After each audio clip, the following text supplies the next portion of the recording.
Using Excel, I will show you how to deal with uneven cash flow case.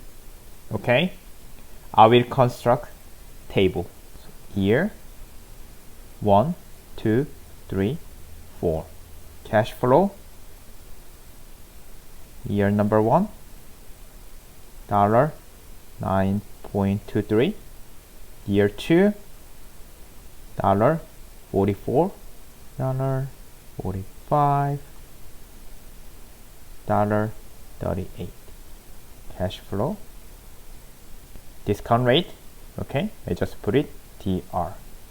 Okay, 3.41%, 3.41%, 3.41, and 3.41%.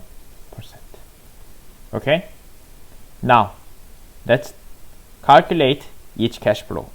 Cash flow divided by often 1 plus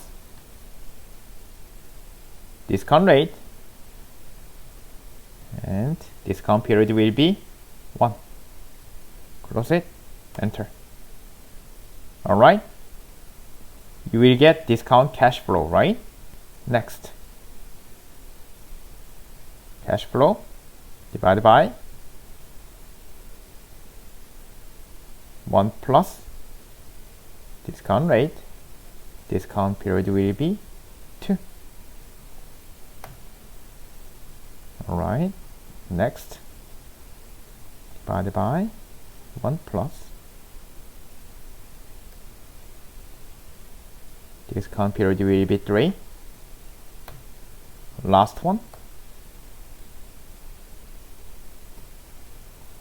1 plus, enter. Now, sum of this 4 number will be the present value of stock. Okay?